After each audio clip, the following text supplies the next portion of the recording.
You're listening to a Frequency Podcast Network production in association with City News. Every so often, an issue comes across our desk at The Big Story that makes me reconsider all the recent experiences I've had in any given area. I'll give you an example. Like many of you, during waves of this pandemic, when it seemed particularly dangerous to shop in person, I have shopped online.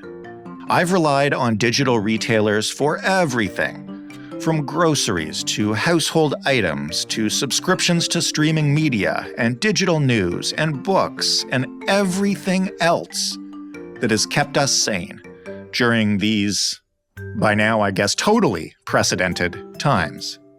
And yes, sometimes the prices of those things changed. Who hasn't gone back to order another bag of that coffee they really liked and found it costs $1 more or $1 less now? I assume that depends on how many bags the retailer has on hand, how long until the next order comes in, shipping costs, supply chain issues, whatever else. That's fine. It happens. Prices change.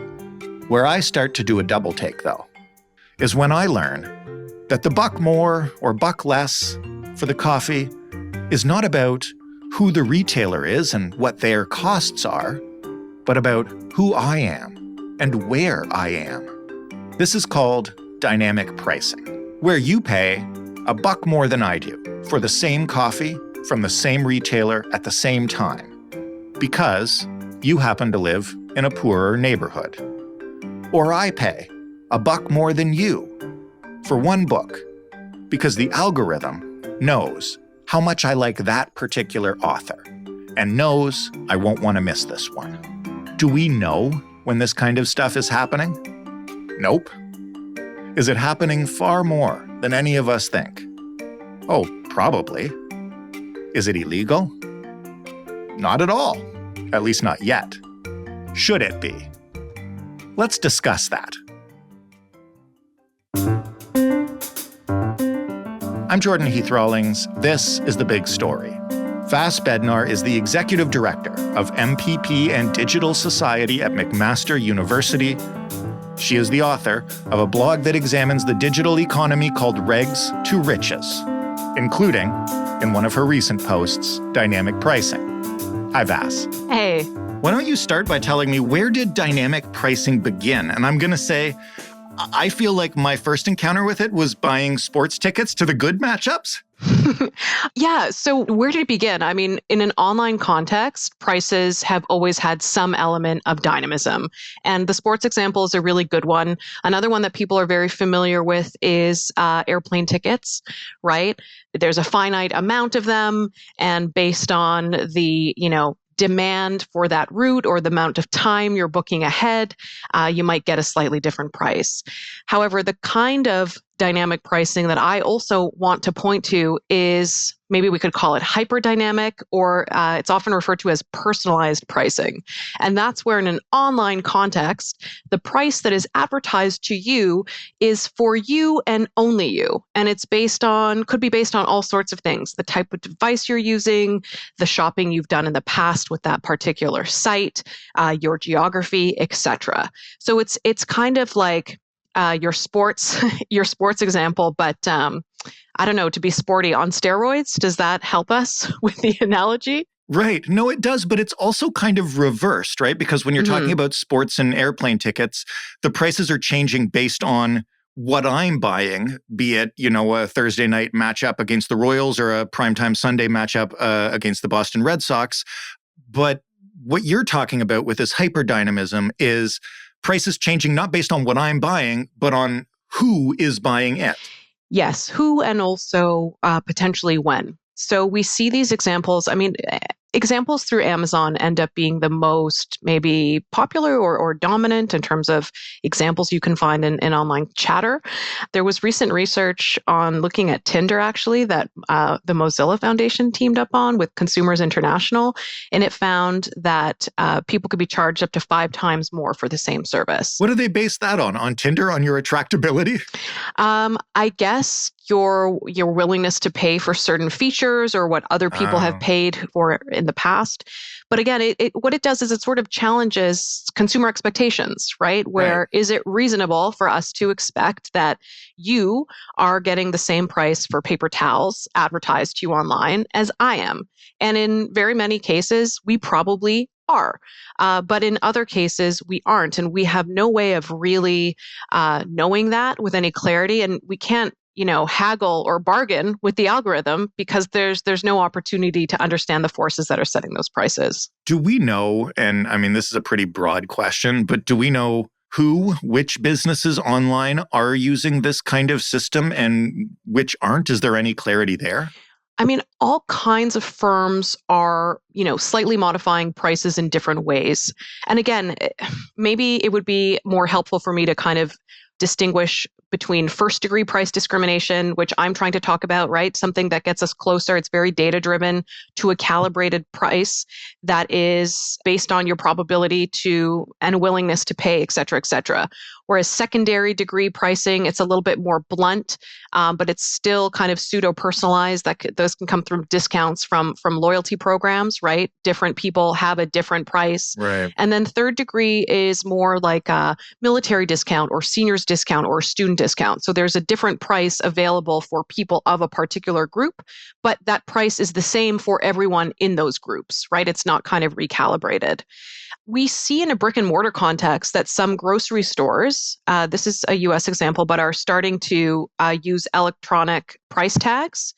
And they're ostensibly going to use those to lower the price of produce as it gets older, which is really cool, right? It's really efficient. But those prices could also be used to express even more of the volatility of pricing that we see in the market. And food's not the best example. I mean, we are used to kind of, I don't know if we learned it in school or what, but people have an understanding that based on maybe the fanciness of the type of grocery store you're going to, or its geography, or the uniqueness of the product, that there's going to be some variability in that price. And that's different from you going online and buying a book and me getting a different price, a higher price because I read a lot or read more than you, and the algorithm knows that I'm probably going to buy this book, so why not charge me a couple dollars more? That's where it starts to become closer to, I think, a form of arguably algorithmic discrimination. How much of this is done using algorithms and how much of it is done manually? Seems like the wrong term because I realize it's not actually going to be set manually, but how much is done by a system that simply, like to your point, when the groceries get older, lowers the price? So for the type of pricing that I'm trying to raise the alarm on, that kind of hyper-personalized pricing, it's all about the algorithms. It's all about this very interesting big data story where firms can use as much information as possible to price their products efficiently, right? From a firm perspective, from a business tactic, this is, arguably for them pro-competitive. They're going to sell more product and they're going to earn more from certain groups and they're going to earn a little bit less from other groups, but they will increase the likelihood that somebody's purchasing that, right? That kind of hyper-dynamic pricing. And it also creates, in the competition landscape for companies that can price more effectively, gives them a bit of an advantage, I guess, over maybe like a smaller independent firm that doesn't have that kind of ability to be so dynamic or sensitive to the consumer. I'm going to play devil's advocate for just a second. Sure. And ask you, what's wrong with this? Like if I'm a retailer and I want to sell a particular kind of good, I should be charging more to the people who will pay for it. This is the free market at work, right? In theory, yes, but I think there are a couple of elements that are wrong about it from a consumer protection standpoint, right? One, basic transparency. People don't know when this is happening. Explainability. They don't know why. Why am I seeing that price? They have no agency. They don't have an ability to, I pointed to earlier, negotiate with that algorithm. They don't have the ability to opt out, and frankly, they should be better able to opt in.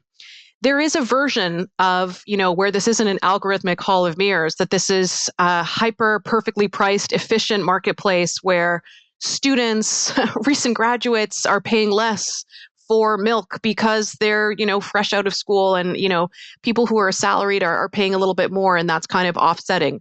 Fine. But that's not the universe that we're looking at. And that's not the universe that we're trying to build. Right. So I think at the very basic level, we need to, you're asking me, how often is this happening and when? Well, we should be asking companies of all sizes about their pricing tactics. And when I read kind of consumer magazines online or, kind of trade narratives around what best practices are, what's like a smart new data-driven thing, that's where the personalized pricing stuff comes up quite a bit. When I look at public policy circles in Canada, it's not as popular a topic. You mentioned the student in the bag of milk example, and I said bag of milk, I guess, because this is a Canadian podcast. But it's Canadian, yeah. Was that a good one? Should I go back to Tinder? No, I like the bag of milk because that's my question on the flip side of that coin, which is like if this algorithm is working right, then it is a matter of, squeezing more money from those who will pay, can afford to pay, don't even worry about the fact that their milk costs $5 instead of $4. You use the example of postal codes or your neighborhood, and the digital retailer can tell what neighborhood you're logging on from. And, theoretically, if you're in a rich neighborhood, even if you're poor, you'll get a higher price. But wouldn't that also apply in reverse? And if you're from a poor neighborhood, you'll get a discount. I mean, maybe. If you're from a poor neighborhood, you're probably even more price sensitive and you're probably having a real hard time in this data-driven e-commerce, situation where you might be trying to order goods online. You might be trying to budget for the holidays to buy toys for your children and people in your family. But when you get the Amazon catalog, they don't even list prices anymore. They don't. So markets are becoming increasingly unknowable. I like your point about the efficiency. Yes, there's a version where, there's this very precise calibration that's maybe more fair and equitable. But again, this isn't about being fair and equitable. This is about squeezing as much money as possible from every customer. And back to people, that basic consumer protection. What are our basic entitlements? The Globe and Mail has a proprietary algorithm or algorithmic system. It's called Sophie.io. They built it in-house. I think they sell it to others. But what it helps the Globe and Mail do is create a dynamic paywall. So they're basically trying to predict both when to put something behind a paywall that you really want to read so that they can convert you to being a subscriber. Why is that important? When they convert you to being a subscriber, you might get a very different price than me. You might get a different price than is listed online. I pay a lot for the Globe and Mail, and now I'm getting mad. I pay a lot of money for newspapers too, and I'm super happy to support them. And I'm also happy for them to use tools that are more efficient for their business model. Right. What doesn't make me happy is whether the consumer actually knows that this practice is happening. Because what I don't want to happen, one, I want better awareness and knowability. Let's solve for the knowability. But I don't want to just keep telling people, oh, here are all these tips and tricks that you can take on in your spare time, of which you have none, to kind of game those algorithms or evade them. I don't think that's the right solution. I think there's a stronger role for kind of basic policy guardrails to at least get us at the transparency, accountability, and explainability. I'm not saying ban the practice or make it illegal. I'm just trying to raise the question, is this, one, are you aware it's happening? And two, is it discriminatory, right? Is this a form of algorithmic price fixing that is inherently anti-competitive? I'm not sure.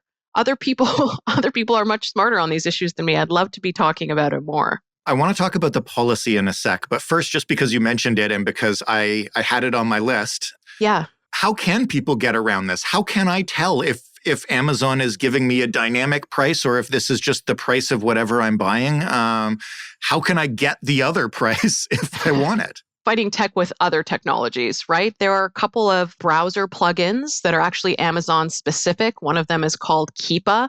And in Regs to Riches, I have a little chart that just shows the volatility of the price, not of a bag of milk and not of your Tinder subscription, but of a Lego flower bouquet, Okay. right? Like something that I think is pretty pretty shelf stable. You know what I mean? Yeah. Something else called Camel. Camel is an Amazon price watcher. So, there are tools that will give you an alert, not how to get a cheaper price targeted for you, but it's based on the timing, that there might be a period of time where the price is cheaper.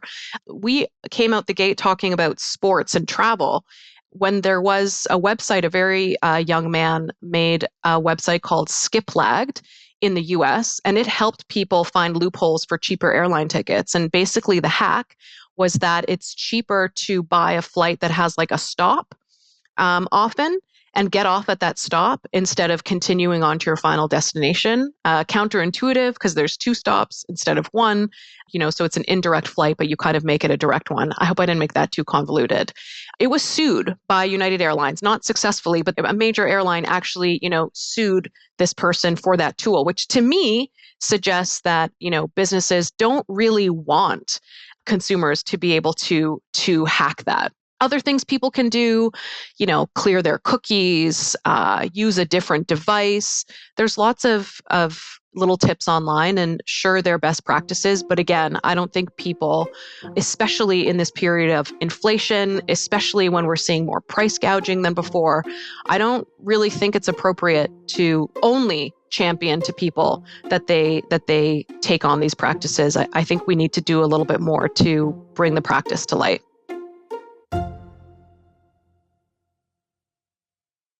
What kinds of regulations do exist around competitive pricing? And before we get to how they could account for this, when was the last time they were even updated? Because I know this is something we talk about all the time when we talk about emerging digital trends. Yeah, I love to talk about how old legislation is. Okay.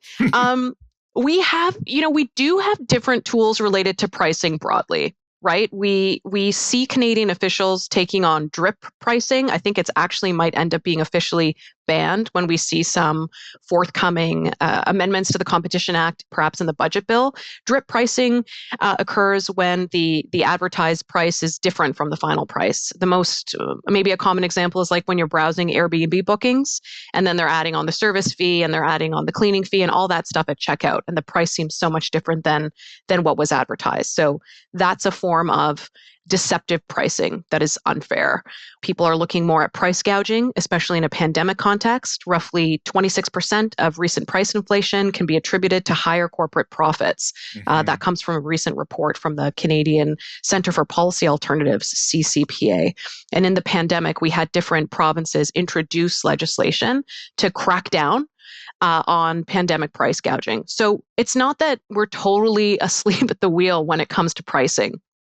And in a report that I did, a working paper with Anna Quarry and Robin Chabon, we suggested that unacknowledged personalized pricing could be a form of deceptive marketing because you're not being, at that most basic level, you're not being told that that price is being calibrated in any particular way, so that default assumption that it's that shelf stable price that everyone's paying for Tickle Me Elmo back in the day, just for a bit of a 1995 reference there, 96. Right. I think we have a good opportunity to consider, one, talking more to consumers about their expectations and kind of hopes for this.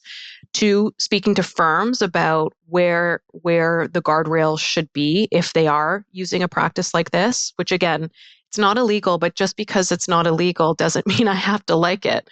The fact of the matter is, more and more often, some customers are receiving other prices than others. So without boring you too much, if I could just point to 2, I think, policy opportunities. Please, yeah. This is a bit of a wild card. One is federally the Consumer Packaging and Labeling Act. I like to try to work with the tools that we already have instead of just like slapping on another layer of legislation.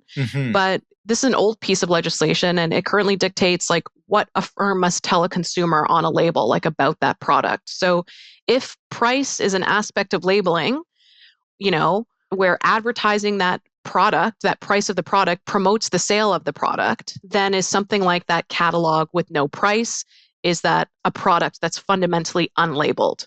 And the second It's a little older, but it's provincial. It's called the Discriminatory Business Practices Act. And it exists to prevent discrimination in Ontario on the grounds of race, creed, color, nationality, ancestry, place of origin, sex, or geographic location of persons employed or engaging in business. I think we could update it not only to care about dealings between businesses, but also when servicing consumers in a digital age. I think it's an interesting place to think about algorithmic discrimination. Couldn't we challenge it right now based on the geographic location part of that? Right now, that act it's a kind of a B2B act. So it's about businesses not discriminating amongst other businesses. I see. And I'm sort of saying that, given that we've agreed it exists, what about we shouldn't discriminate when servicing, what a term, consumers. And then lastly, so those are two Canadian examples. Any creative legislators out there want to take a run? Those ideas, they come for free. There's a proposed piece of legislation in the US called the Filter Bubble Transparency Act. And it's a bill that would require that internet platforms give users the option to engage with a platform without being manipulated by algorithms driven by user-specific data. Mm-hmm. So, hey, it's pretty provocative. Who knows if it will go anywhere? But if it does catch on, again, our expectations as consumers are changing. This is not a historically new practice. We are used to some price deviations in marketplaces all the time, but it is increasingly precise, I think increasingly deceptive, and I think it's hurting Canadians. I think it hurts our ability to budget, especially in a really expensive and volatile time. You've been talking about this for a while. You wrote a piece about it. You must be discussing it casually with friends and acquaintances. Mm-hmm. How many people, and this is, I'm not asking for data, but just how many people know this is going on when you bring it up in casual conversation, especially with like Amazon or something else? And how surprised are people? Okay, I like this default assumption that I have friends, and that of the friends I do have, they want to talk about this with me. Right, no, yeah. I'm kidding. Well, fair enough. I do bring it up. People are often surprised. Especially even the Amazon examples, right? People seem to understand that the price of a good may change based on the supply or, the demand, but there's not always an appreciation that there's a different calibration for them as a shopper. Netflix has come up recently. One friend messaged me, hey, am I getting a personalized price from Netflix? No, but what they were getting was, Netflix changing how they're pricing. Yes, the price is going up a little bit, but if you have, X amount of additional users, you're paying something. Right. So yes, that's an example of there's different prices for different consumers, but it's based on something that is transparent and knowable and you can calculate. So again, back to consumers. There's a big discovery aspect, and then there's those bigger conversations like can we agree that it's a form of deceptive marketing or price fixing? And it's important because it's not just big tech companies that engage in this practice. I mentioned Amazon a couple of times. They're the most familiar, but they're by no means the only firm doing this, which is why it's really important to consider the behavior itself, not just the share of the market and not just the impact on competitors. Is there anybody out there, aside from you fighting the good fight, educating consumers about this? This seems like the kind of issue that I'm going to reveal my cluelessness because I don't know the names of any of these organizations, but like consumer advocacy groups, the Better Business Bureau in the States, I don't know. Like who's telling people this is happening? So in Canada, we generally have weak consumer protection groups, unfortunately. So we don't have a super strong consumer voice. There is an unknowability aspect to this practice, right? I can't tell you for sure that you got that different price right. for those paper towels. Apparently, we're just buying paper towels and milk and going on Tinder and hoping for the best. But and going to a sports game, I guess. Paper towels, Tinder, and milk, huh? Yeah, I guess. However, it's well covered. It was well covered in a really excellent New York Times Magazine article that sort of highlighted that the price. Maybe this is why I keep saying paper towels is fluctuating almost as often as the price of Bitcoin. So again, that is separate and distinct from this hyper personalized pricing. It is just calibrated for you, whereas there's this other layer of increasing volatility that can be calibrated online, where maybe you and I are seeing the same price for paper towels, but it was a different price an hour ago and it's going to be a different price in an hour. That creates when should we buy versus like what should we buy.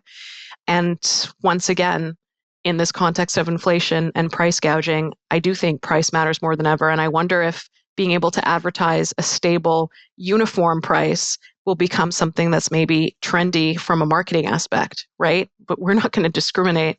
This is the same price for these shoes that everyone gets. Mm-hmm. Is that okay? Is that what we prefer? Is that more aligned with our expectations? Last question, just because I want to ask it, and it's not intended to sound cynical. You know, we're talking here about new changes to old legislation or new legislation to prevent this sort of thing. This is such a dynamic, no pun intended, situation. Can the kind of legislation that Canada's government passes ever keep up with these kind of tech innovations? Yes. Yes. I think it can keep up. I think we can keep up. Here's what I'll leave you with. I know it seems like I'll be pessimistic, especially since I pretend that I have no friends, but I'm very optimistic for Canada because I think we have like a big consolidation prize is my joke, not consolation prize coming up. We've been taking a wait and see approach on so many digital issues and kind of doing our homework and taking our time. But when I look on the horizon, our kind of policy horizons, we have a huge opportunity because I think we're going to be seeing potential new privacy legislation. We held consultations last year on the Copyright Act, on the gig economy. We've seen foreshadowing that there's going to be a consultation on the Competition Act. And on these pricing issues, we're seeing provinces getting more involved too, right? We're starting to get that all of government full court press. So that makes me optimistic because I think our consolidation prize is that Canada can actually get things right for a digital economy by concurrently updating the legislative infrastructure that governs the economy. That's what keeps me going, keeps me typing, keeps me reading, and keeps me asking good questions and tossing out ideas in the hopes that we can improve those pieces of legislation, no matter how old or new they are. Episodes that end on a positive note is what keeps me podcasting. So thank you, Vass. My pleasure. My pleasure. Thanks for having me. Vass Bednar, and you can find the article we're discussing as well as many others at regs2riches.com. That's regs2riches.com. And that was The Big Story. You can find us at thebigstorypodcast.ca and on Twitter at thebigstoryfpn. You can email us to say hello by literally emailing hello@thebigstorypodcast.ca. And you can find us in every podcast player, Apple, Google, Stitcher, Spotify. Apple, as you know, lets you leave reviews, which I hope you do because I read them. Spotify does not, but if you haven't been on there in a while, it does now let you rate shows. So, even if you don't listen to us on Spotify, you can still go there and rate us. Nothing is stopping you. Thanks for listening. I'm Jordan Heath Rawlings. We'll talk tomorrow.